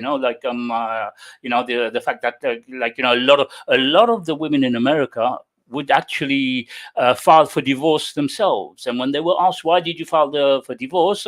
It was a toxic relation. It was a toxic relationship. So a lot of the men actually went through domestic violence, and sometimes the men don't report it even. They don't report it maybe out of pride, out of whatever. But a lot of I think Brother Mustafa mentioned earlier on, there are baby mamas out there who are making children on the conveyor belt, basically. Have father here and father there and whatever, and getting money from them. I remember watching a video a few months back where a father bought McDonald's for his son. I don't know, maybe you brothers have seen it as well, or one brother I think was showing us. He's got a child with a woman, and he brought McDonald's for his son. And the woman took it and threw it back in his face again, like, oh, I've got another child from another man, and like, you bring food for only your child, so it's really kind of toxic, and I mean, I'm sure in England as well, this is happening, and the West, and like Brother Mustafa mentioned, these things have been mentioned in the Hadith, and we know how men have been made effeminate, how men have become weak, and like, and stuff like that, and this is all a plan. And we have to make dua that, like, Brother mentioned earlier on, this is all the machinations of the Dajjal, and we just have to kind of like, ask Allah to protect us, to protect our children, to protect them, everyone else. It's a very, very strong thing that's happened, a bursting thing. And like I said, I've been following Kevin Samuels. I don't know if you guys know Kevin Samuels, but like, he does this. He did. I mean, he's dead now. Like, and he was doing this a lot. And alhamdulillah, I learned a lot from his stuff. About what is going on in the West. And although the guy is not a Muslim, but there was a lot of things that applies to Islam that he was talking about. These women getting married out, getting pregnant outside of marriage, and like, they gave their womb to somebody else and stuff like that. Like, and then they're looking for men now to look after these children and all that stuff. And like, and many of them were fooled by the feminist movement. Fooled by the feminist movement to kind of fall into this lifestyle. And now when they're 30, 35, now they're looking for a man to get married. I mean, he goes through all this stuff, and what do you call it as well? Domestic violence, men's domestic violence and everything. He's been through that. And very good subject you brothers are talking about. It's 11 o'clock here, and I'm enjoying it. And alhamdulillah, jazakallah khair, Brother Muhammad, for having given me some time. And you always have good stuff on, I'm telling you. Like, brothers, please subscribe to this brother's channel. And like, please don't forget to subscribe to mine as well. I'll be back on here soon. And inshallah, jazakallah khair, brother. Yeah, Habibi. It's always nice to get you on, and you made some very interesting points. And sister actually made a very interesting point in private chat. Johnny Depp, the famous Johnny Depp, the Pirates of the Caribbean, isn't it? If I'm not wrong. Look at the situation with him. The allegations made against him, and it was plastered on media. And I think he was presumed guilty from the outset, and then it turned out that he was not guilty. And what happened to the woman? What happened to his ex-partner? Has she been any criminal charges against her? There's evidence of her, defecating on the bed and abusing him. What happened with that? Very little punishment has been done to her from what I followed from it in the United States. Not that I keep up on tabloid gossip, but it's kind of hard not to, be in earshot of the television sometimes, or what the stuff that you see on TikTok, or in, just social media in general. You get a whiff of what's going on and how things are going on. And I mean, he may be able to sue her eventually, or has not really much of a chance to regain anything from his reputation from defamation of character. The way that she portrayed him in court, unfortunately, was ugly. Sorry to interrupt, but this signifies the point I'm making, you see, where in effect women are at liberty to do anything that they want. I mean, there is a social media organization which is referred to as Kill Men, and there is no repercussion or no outlawing of this particular media or social media organization. It's just like becoming rampant. You gave a great example of the Johnny Depp situation. There's no recompense on that woman whatsoever, except for a little slap on the wrist, just to say, oh, you shouldn't have done it. End of story. See, now women are realizing this in matrimonial affairs. This is what the subject of this discussion is on the topic. They are realizing we can say anything and the court will accept it. No need for evidence. That goes out of the window. So this is the situation we're finding ourselves in. So you can imagine the implications of this. More and more men who have become more and more observant, those who are not married, have observed those who are married are going through this. So they'll become very reluctant to become married. They'll be thinking, I don't want to go through this headache. I was just about to say that, brother. This is what has stopped a lot of the men in the West from getting married, because of this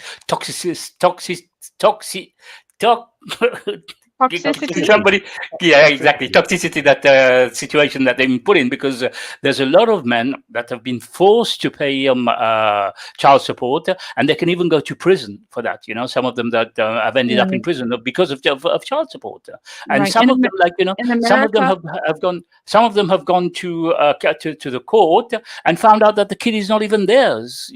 The woman has lied to them and made them think that the kid is theirs, and then they end up finding up the money that they've been paying for so long. It wasn't even for their kid, one. And secondly, most of these women use that money to do their nails, to do their hair, to make them look beautiful or whatever, and the child doesn't get that money. So you can see that, it's No, just I've crumbling. seen The that. West is crumbling. You're absolutely right, brother. I mean, I've seen where situations women have, they're dressed to their nines, but their children are just like, a bit on the rugged side, or, mom's got Louis Vuitton and she's got, 4-inch heels and nails and her hair done, but there's bologna and cheese in their fridge. I've seen that, and I'm not really trying to talk bad about my sisters, whether they're my Muslim sisters or my female sisters.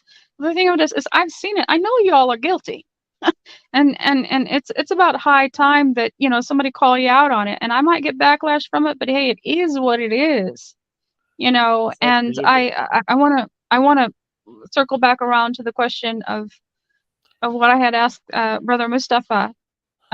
Is it an attainable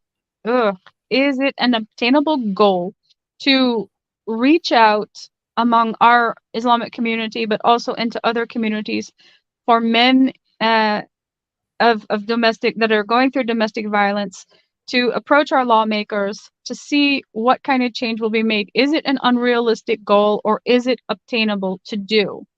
That would be my first question. Secondly, if it's not a realistic goal, then I would encourage our brothers and sisters and interfaith brothers and sisters in humanity to approach houses of worship, to approach your own communities, to approach your houses of knowledge, as well as houses of knowledge. I know I'm repeating myself, but I think you get my point. To encourage things to be done so that reformation can be made. In terms of answering your first part of the question, in terms of the Yes, sir.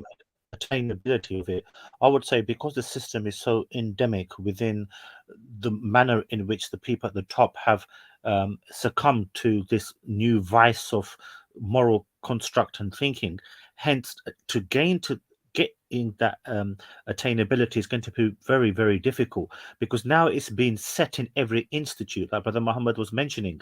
The financial institutes, they run together, the child maintenance in conjunction with the HMRC, the tax people. It's so endemic within every avenue of society that there is no way around it. This will in effect request or require some form of revolution, as opposed to a change of or pressuring societies in general, wherever you may be, to gain affiliations with other organizations. Educate me on this, if you will. Now, as far back as I can remember in the United States, that if a parent did not pay child support, basically you don't pay, you don't get to play. You don't get to play with your child, meaning that. Now, is the UK similar to that in law, that if a man does not... lot more worse than Is that it? here in the UK? Yeah, they can Incredible. actually take whatever. If you own anything, they can take it Mhm. away, and of course you can even be sentenced and put into jail, Right. and completely destroy your life, which is horrific, to be honest. That's pitiful. And That's pitiful. sorry, Brother Mustafa, go ahead. Yeah, I mean, this is Brother. just to substantiate Brother Muhammad's point. It's absolutely correct. I mean, in addition to whatever asset that you can possibly comprehend, or rather you may have, they can even go to the extent of setting their own people to observe what assets you may have, those which you have not, openly declared to them. They will go to any extent to to drain you out of everything you could possibly have. And then on top of that, the possibility of a sentence, a jail sentence.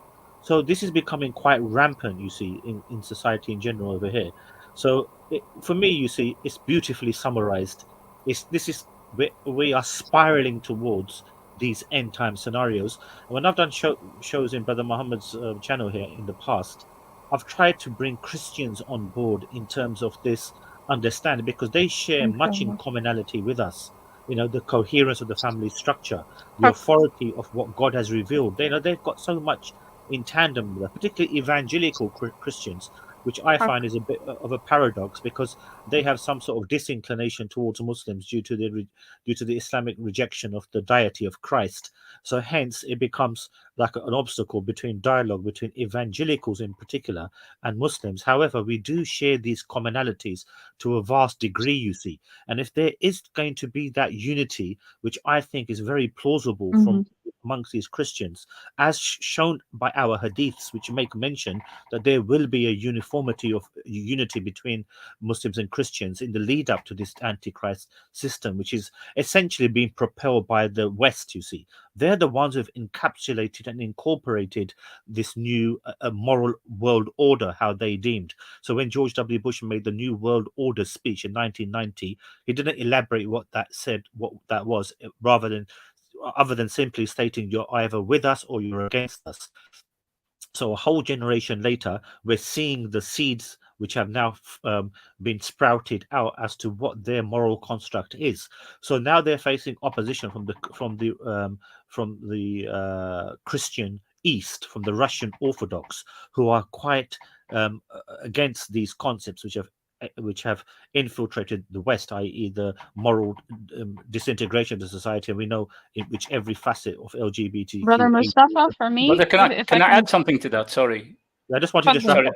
I just want to wrap up that little point. So, for example, the Russian Orthodox Church, they want some form of conformity with the Muslims, so that we can stand up against this system in place. And I mean, I could go relentlessly on in my view of what's happening in Ukraine and the Zionist leader of the Ukrainian government, Zelensky, and he is the chief catalyst of this particular war. We don't understand what the Russians in Ukrainian held lands have been going through over the last couple of decades in terms of the divide up of the Soviet Union, which has been kept hush-hush.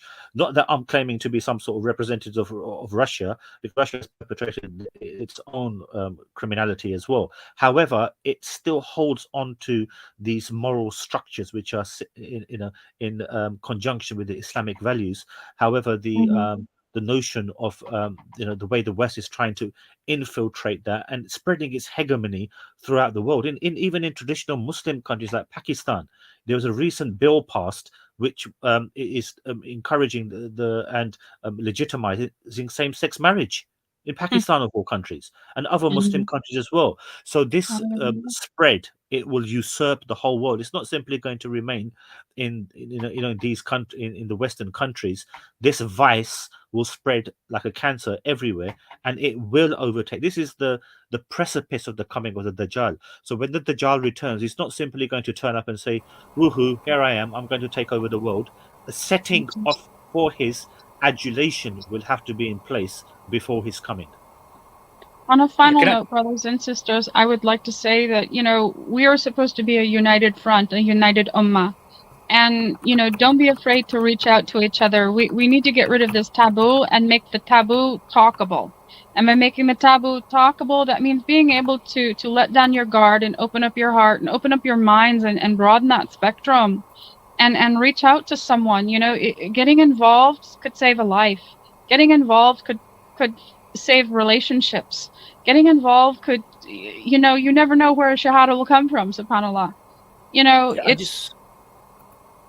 That's really all I have to say. Make that list, get involved, get into your houses of worship.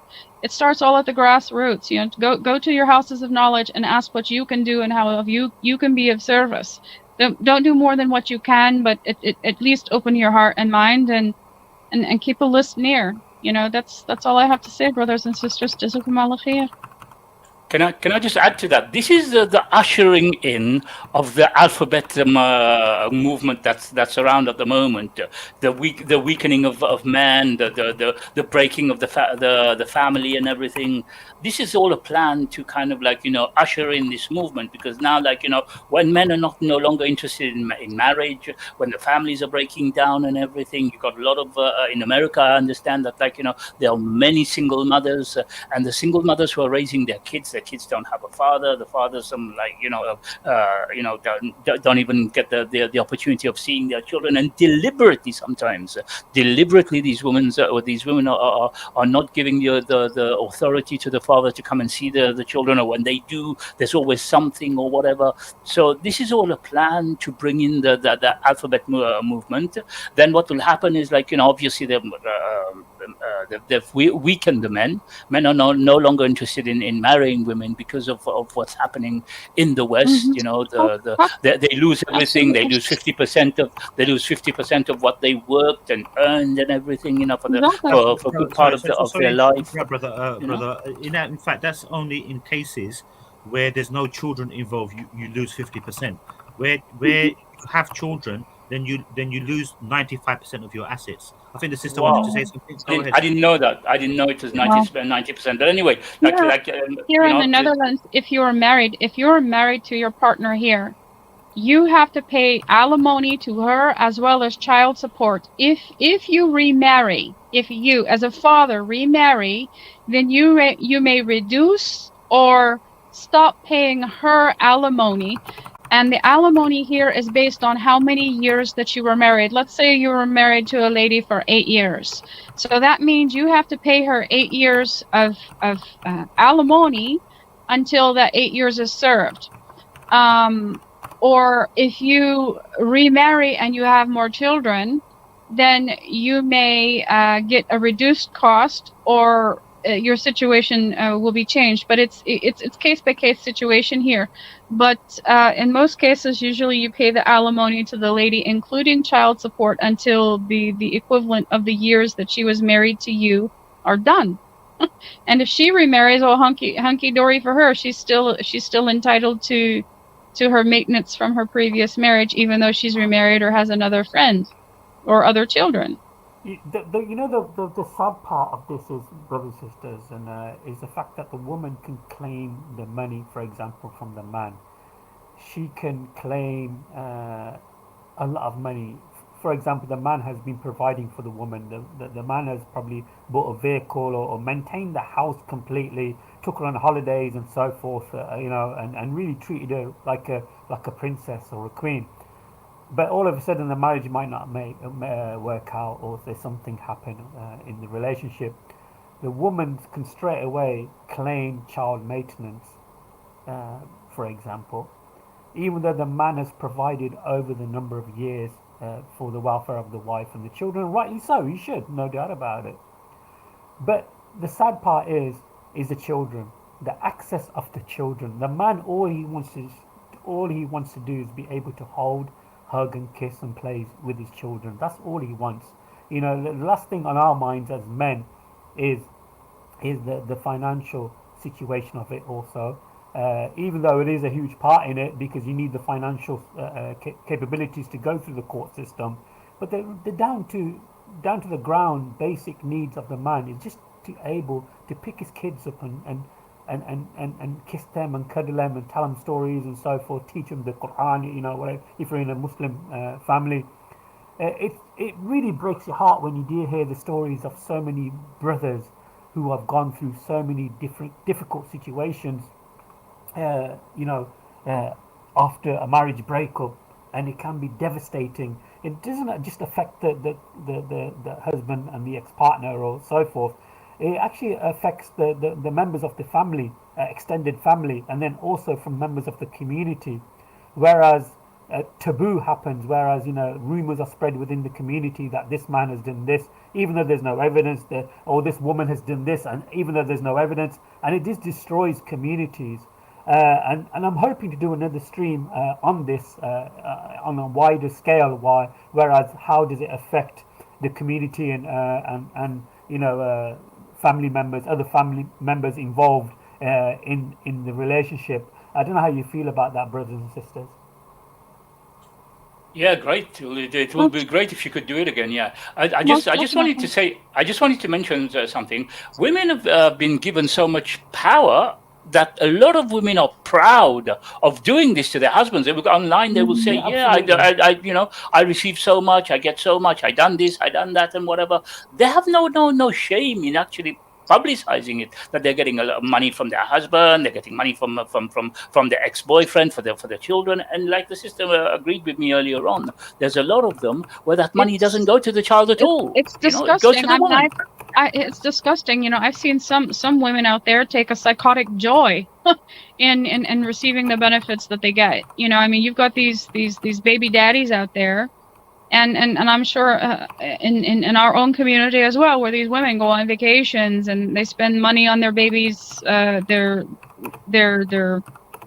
partners, or whoever the next gentleman that's in their life. They take that money that's supposed to be going for the kids, and they squander it. They buy their man this, they buy their man that, and here they are assuming the role of the male. When there's an absent daddy in that family, it's painstaking. I mean, from personal experience, I can tell you, I know what my child's father went through before my child was born, because he cried. He cried, and until this day, he's going to kill me for talking about this, but hey, it is what it is. It's reality. He'll cry to this day, and he says, "There's one thing I will always be thankful to you for, Joe, is you above anybody else. Unexpectedly, you opened up your doors of your home and you took me in and you let me see my kids. It was the most important thing anybody could have ever done for me." At that point in time, I had a place to go, though I didn't want to be there, but it wasn't a place for me to bring my kids and have them in that system, have them around those other people. Not that he was any better, but it was just the stereotype of shame and belittlement. The counselors would see the kids coming and going, the other people would see the kids coming and going. I mean, in some situations, in some shelters, children aren't even allowed, to be there. It's in a male facility of domestic violence. The children, they're never seen. They're never brought there and say, "Okay, I'm visiting my father for a day or two or for a few hours." It's always visiting outside or not seeing them at all. In this case, it was dance lesson every Thursday afternoon, and we go and treat them at McDonald's, and then take the kids back to their mom. I mean, I'm not gonna bash her about anything, but obviously she had the upper hand on it. But nonetheless, the impact on those kids, I couldn't bear. And so that's why I decided to do something. And well, his eldest son lives with him now. His daughter is pretty much stays with him half the time, and she stays near me as well. She's bonded to my little girl. But I mean, I saw the impact with my own eyes of what it was. So I mean, you're quite unique in that sense that you're open-hearted and you want to make a difference. But in the majority of cases, where someone is observant of his or her advantage, superseding somebody else's, then the nature of the individual will then come to the surface, where you realize you will be inshallah. gaining benefits. You see, so we need to, like you said, first of all, we need to take actions for ourselves.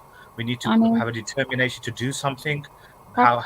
however minimal that may be, whether you're contributing or taking steps yourself in order to gather support. I mean, in theory, sister, what you're saying is absolutely correct. There should be some sort of, community cohesion in such matters, and then you can appeal to the Right. people in authority. But So I unfortunately, guess that we can just agree to leave this here for tonight, and we can ask brother Mohammed about a part 2, so that we can expand on it. What do you think, brother? Yeah, absolutely. No doubt about it. I think it definitely needs a part 2. And barakallah fikum, brothers and sisters, for having this interesting interaction in the chat. I'm trying to speak and read, and I'm trying to multitask, and it's quite difficult. But mashallah, excellent, mashallah, really some excellent points from Brother Mustafa C, and amazing brother that he is. Sister Joe, thank you for coming on. You're welcome. Your input is much needed, really, especially in topics like this. because people have this understanding that men are just speaking all the time, and we're just putting our own thoughts and theories and explaining our own feelings. But it's nice to have a sister's view on this, and it can be very powerful, mashallah, and I appreciate that so much, sister. Allahumma barak ya akhi. Anything for dawah, really anything for dawah. I'm here to do what I can. I'm only the servant of Allah, and I just want to be the vessel that He can use, to inspire and to influence and to move our ummah forward. Remember, we're raising the next ummah, the generation of young Muslims.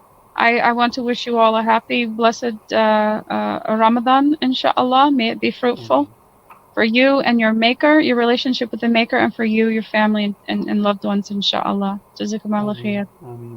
Thank you so much. Brother Jamal, assalamu alaikum. Are you still with us, brother? I'm Yeah, sure I'm still. I just wanted to quickly say, Jazakallah khair for giving me the mic, and brother Mustafa and the sister and everything. Jazakallah khair, and happy Ramadan to you. I just wanted to give a piece of advice to our brothers and sister Muslims who are out there.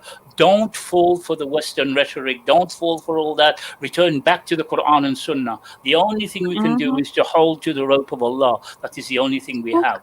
They're lost. Said. They're lost, and they're already going astray. We know in Surah Al-Fatiha it tells us clearly about it. They're going astray. Don't fall in the same rabbit hole. Don't fall in the same rabbit hole. Make sure you hold on to because worse times are to come. This is just the tip of the iceberg. There's worse to come, and make sure that you can go through the test, and don't fall in the same rabbit hole of them. There are many of our sisters, many of our brothers who are following their ways and everything. Hold on to the Quran and Sunnah, and you will be safe. MashaAllah, beautifully said. Beautiful, mashallah, barakallah feekum. What a beautiful way to end the show. We got some latecomers joining the show. Jawad, nice to have you in the chat. Brother, or if you're a sister, please hit the subscribe button and the icon so you'll get continuous updates on topics and so forth. The brothers are asking me and sisters asking me regarding the masjid project in Ethiopia. There is a group of sisters here in Coventry, and they are quite shy to come on. I'm trying to get them on so they can do a podcast and kind of raise the remaining funds. I think they've raised over £1,000 right now. They're trying to aim for 2,000, and £2,000 when it comes to Ethiopia is quite a lot of money. So this is one of the reasons the Coventry Faith Foundation, which we actually are a registered charity here in the UK, called the Coventry Faith Foundation. If you scroll down some of my old YouTube clips, you see me in Sierra Leone. You see some of our brothers and sisters who help and volunteer for us, be in Nigeria and currently in Libya, helping with charity work. So you see me on some of my old videos in Sierra Leone and helping with the villages and getting my hands dirty and so forth. So check it out, and then you understand what COVFF means. COVFF means is Coventry Faith Foundation, and we are actually a registered charity here in the UK. Nothing to do with COVID. Nothing to do with COVID. In the beginning, when I first heard of the channel, I thought it was something to do with COVID. COVID FFF. So yeah, I will get some details from the sisters regarding information regarding bank and details and so forth. I did ask the sisters to use our charity account, but they have a meeting every month. So I'm waiting for the next meeting to take place when they actually all decide to use our charity to kind of raise some money and then hopefully send the money over to Ethiopia. So brothers and sisters, final thoughts, a minute each to all the brothers and sisters on the panel. Please, 1 minute each before yes, I'll go first, end the show. Inshallah. Thank you. 30 seconds and counting, 60 seconds and counting. No, when those sisters, if you're going to get the sisters to agree, or maybe you can kind of encourage them and let them know that they have a sister out there that's willing to support them on the panel, so they don't have to be shy. I can just kind of hide in my corner here and interact with them, that I'm here to support them, so there's no reason to be shy. Inshallah, step forward. We're here to welcome them. Excellent. Thank you so much, sister. Thank you for that. I'll definitely pass it on to them. Barakallah feek.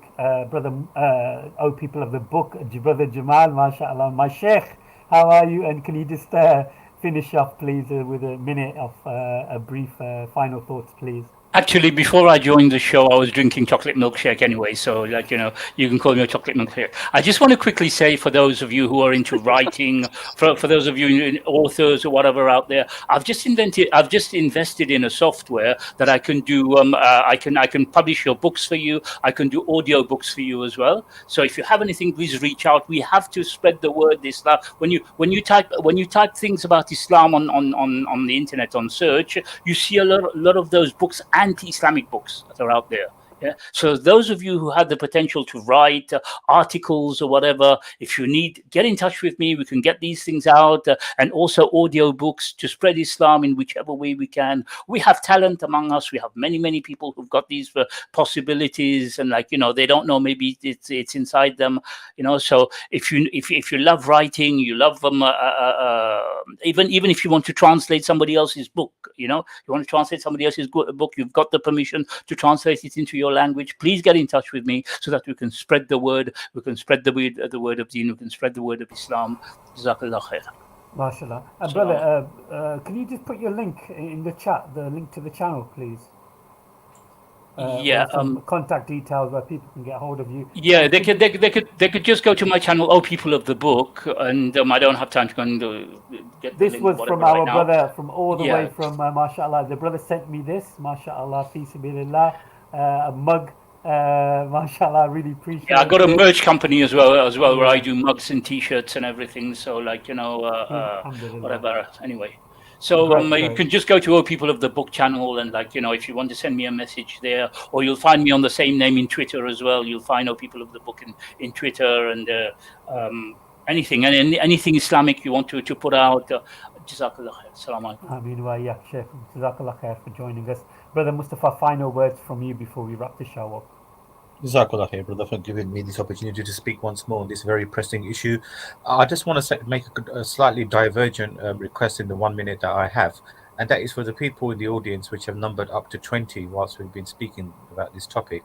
I've made a request in the past, if you could please, when it comes to future shows, inform 10 of your contacts that this stream is taking place. We can only become strong and unified and make some form of effort to change our societies if we are spreading the message in its entirety. Okay. This is the secret, precise. This is fundamentally vital to gain a larger audience, so that these things can then at least be brought into some form of attention. Then we can observe this and see the discrimination that takes place. This in itself will be a victory in my view. So this is the earnest request on my part. Inform 10 of your contacts. In turn, you request, can they inform 10 of their contacts, and this will continue further, and hopefully, inshallah, we will get the this channel up in with many more subscribers, and many more people will enter these streams. It's all a matter of liaising, being a bit determined, and inshallah the possibilities for doing whatever you can remain. Jazakallah khair. Reach for that barakah, brothers and sisters. Reach for that barakah. Do what our brother Mustafa is asking us to do. Yeah, Jazakallah khair, brothers and sisters, for joining me. I really appreciate your support. I really appreciate Brother Mustafa, mashallah. He's like a big brother to me, even though he may be younger in age, but I treat him like my big brother. I always listen to him and I appreciate him. And of course, our sister Jo, a beautiful sister, mashallah, to have on, and barakallah feekum. Alhamdulillah, S. Kelly, mashallah, this is my first member. Subhanallah, Jazakumullah khairan. Subhanallah. I really appreciate you becoming a member, mashallah. So please, brothers and sisters, if you become a member, and I will show you everything when it comes to the finances, and if you do a super chat or anything like this, I will pay the 30% that YouTube takes, and then add it all up, and then I'll send all this money to the sisters here in Coventry, and they can send it to Ethiopia. So brothers and sisters, even if it's £1 or £1.50, and then YouTube take 30%, I'll match it. So I'll add it up to £1.50, so you don't lose anything, inshallah. So please think about it. Please, if you can, able to just donate £1 or £1.50 or whatever. I really, really appreciate that. Jazakumullah khair. Yeah, definitely first member. Barakallah feek. I am too, alhamdulillah. I really appreciate that. Alhamdulillah, we've got a very interesting stream coming up soon, which is on the 23rd of March. And this is our brother Kenny Boma. We'll be talking to a so-called ex-Muslim who is actually a minister now. And that will be a very interesting discussion. Kenny Boma is calling him out to be a fraudster. He's only kind of doing this just to make money. So, brother Kenny Boma hopefully will kind of like expose his thought process. That's on the 23rd of March at 1:30. And remember, brothers and sisters, this is all linked to Consider This TV network. I'm sorry, guys, I'm a bit tired now. And I think it's something I'm spreading around. I couldn't pronounce earlier on, so everybody's getting it from me. Nah, brother, it's just I've been fasting for a long time, and I'm a bit fatigued now. But alhamdulillah, and also on the 21st of the 1st of April, we've got the second series of discussions with brother Abdul Razak Al Yemeni and King's Servant. That will be on the 1st of April, so look out for that. And please, brothers and sisters, think about Ramadan. It's a time for us to reflect, do as much reading of the Quran, listening to the Quran, and so forth. Do as much as you can, and giving charity. I'm not just saying it to me. I'm saying when you go to the masjid and there's a charity box, just if you got some loose change, put some loose change in there, fi sabilillah, and inshallah ta'ala that'll be a blessing for you in this life and the next life. You will not lose out in giving charity. Jazakumullah khairan. Brothers and sisters, alhamdulillah. Final words from me is assalam wa alaikum wa rahmatullah wa barakatuh. Wa alaikum salam.